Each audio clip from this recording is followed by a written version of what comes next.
The Office of the Chief Justice this week released a report on reserved judgments. Now, findings reveal that as of the 31st of December of 2022, there were 184 judgments outstanding for 6 months in various courts. In total, 904 judgments were reserved. The set standard is for judgments to be delivered in 3 months. Now, for more on this, we are joined by Judges Matter Research and Advocacy Officer Mbekezeli Benjamin. Mr. Benjamin, thank you so much for joining us this evening. Now, the latest report indicates an increase in the outstanding judgments. What was your immediate reaction to this? Good evening, Katlecha, and to the viewers. Well, my immediate reaction was not necessarily to be alarmed, because this report is the first one that we've received since 2021. And so the information that is contained in this report only records the judgments that have been outstanding for the last 6 months of 2022. So we don't have information to compare whether things are getting better or getting worse, and which is the problem, right? We needed the reports for 2022, and those are still outstanding. However, what we do see are trends, and this is what is something that jumped at me as I was reading the report, is that, number one, there are just a few individual judges who are taking much longer to deliver judgments. The second one is that a lot of acting judges are actually not delivering judgments on time, and this speaks to a systemic problem. And so those are the two themes that jumped at me as I was reading the report. Speaking of these individual judges who seem to be constantly late with their judgments, do we know why? So we don't know why, but we can take a guess on some. So, for example, a lot of the labor court judges are taking much longer to deliver judgments because the labor court, as a specific court, has a number of challenges that relate to resources available to it. So the labor court, for example, operates across 4 cities in South Africa. So Durban, Cape Town, Joburg, and Gqeberha.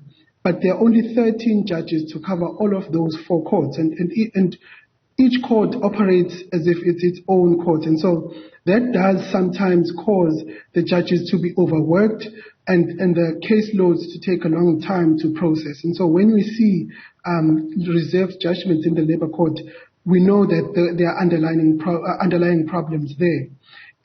Surprisingly, in the Gauteng High Court, there are fewer judgments outstanding, even though the workload is really heavy. What we are a lot more concerned about is the Constitutional Court, which shows that a lot of its judgments are taking far longer than 6 months to deliver. And this is a systemic problem, I think, because of the amendment to the Constitution that happened in 2013. So if a judge is overwhelmed, can they decline taking on more cases so that their judgments don't take so long? So that is the other problem. Judges cannot decline being allocated more work. In terms of judicial ethics, in terms of the law, a judge has to deal with whatever work they are allocated. That's why you often find judges work on weekends, they work on public holidays, they work during the Christmas period. They are constantly working because they have to finalize all the cases that have been allocated to them. And so it's not possible for them to say, I have too much on my plate, I can't do any more. Because if one judge said, I can't take on more cases, that means other judges have to carry that load. And so it has a ripple effect. So it's not an option that is available to them to decline taking on more work. Sure, and that of course speaks back to the issue of resources that you mentioned earlier, with only 13 judges across the country being able to handle labor matters.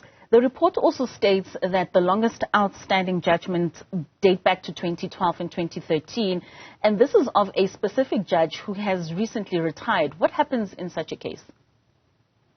Yes, that is actually a really big problem, and it is in fact an outlier. Judge Anton van Zyl from KZN, he has cases from 2012, 2013, 2014 that he still hasn't retired. Hasn't delivered up to this point. You're quite right. He retired in August of 2021. And what should happen now is that it no longer just becomes a question of judgment, but it is a question of misconduct. And it constitutes judicial misconduct for a judge to go on retirement without having finalized their judgment. So what should happen now is that a formal complaint has to be filed with the Judicial Service Commission, and the Judicial Service Commission has to set up a tribunal that will investigate the circumstances on why the judge did not deliver the judgment, and then the possible punishment that they can give might possibly be impeachment, even though the judge has already retired. What the consequence of impeachment is that they will not continue to receive the salary or the pension that they are entitled, and they may no longer use the title and status of a judge. You also mentioned earlier on that acting judges also add quite significantly to these numbers. Are the repercussions that you've just mentioned now the same for acting judges as they are for judges? No, the repercussions are not the same, and this is a problem that we have tried to be quite vocal about, is that actually acting judges who are legal practitioners, so who are attorneys or advocates, they fall in a gap because they are not covered by the rules of the judiciary, but also because they were performing judicial functions, the rules of the legal profession don't cover them. So they are existing in a bit of a gap there. And what we are calling for is the Legal Practice Council to set up specific rules to cover practitioners, attorneys and advocates who are acting as judges and who have failed to deliver judgments. We believe that the Legal Practice Council should be taking action against them, because once you are outside the period of your acting, once you finish the period of your acting and you go back to practice, the JSC no longer has powers to discipline you. The Legal Practice Council now has to step up. And so what we're saying is that they must create the rules for them to discipline those legal practitioners who have left the judiciary and now are back in practice. Sure, there seems to be a lot of loopholes in the system. Now, the standard for civil and criminal matters is that the matters should not be reserved without a fixed date, and that they have a 3-month leniency in order to, especially for exceptional cases, in order for matters to be put out. Why do you think we've stretched it far beyond the 3 months leniency to as far as 6 months? Well, I think the leniency comes just from the realization of the practical difficulties that our judiciary faces. For the last 5 years, even going back to 2016, the judiciary has consistently suffered budget cuts. So judges are having to do more and more with less and less. And so it's no longer realistic to demand that a judgment is delivered within 3 months when we've had daily load shedding for the last year, even more, and we know that we don't have enough judges to begin with. They don't have telephone lines that are working. They don't have research support. So the practical difficulties within the judiciary that make it sometimes impossible for judges to deliver judgments within 3 months. But at the same time, though, we don't believe that judges should relax and wait for 3 months to run out and then they can extend it up to 6 months. We believe that a judge should deliver a judgment as quickly as possible, because the longer the delay, the greater the impact there is on people waiting for justice, right?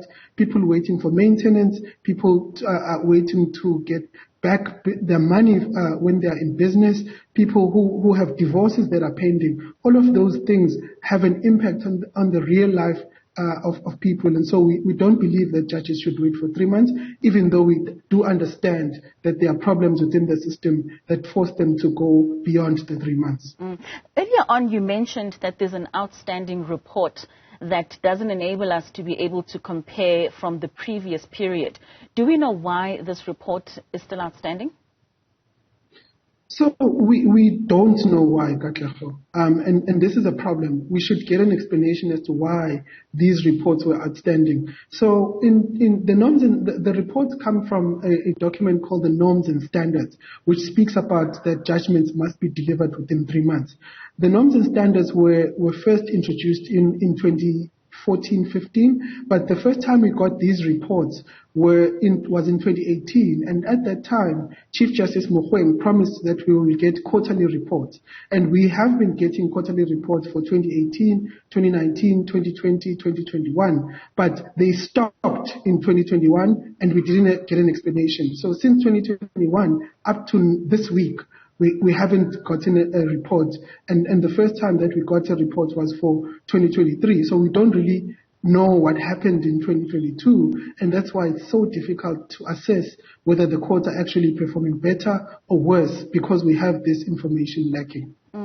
Lastly, Mr. Benjamin, what then is the direct impact of those who are involved in these cases and are still waiting for judgments? Well, on a daily basis, Katlego, I get calls, I get emails, people who are upset that they have been waiting for judgments and they have not received them. And the impact is, like I said, if you have a business and you're owed money and you've taken the matter to court and you're waiting for judgment, each month that passes by, that is a cost on your pocket if you have a business. If you have a divorce pending, you can't move on with your life because of this judgment awaiting. If, for example, you have maybe a dispute over the estate of someone who died in your family, you can't wind up all of those things because the judgment is outstanding. So it has real impact on people, and this is something that I wish judges will also understand from the people's perspective, that they expect justice to come from our courts, and if they are not delivered or judgments are not delivered, that means justice is delayed for ordinary people. Most certainly a very concerning matter. Thank you for joining us this evening and giving us your input there. That was Judges Matter Research and Advocacy Officer Mr. Mbekezeli Benjamin speaking to us there on the report that was released this week of more than 900 judgments that have been delayed.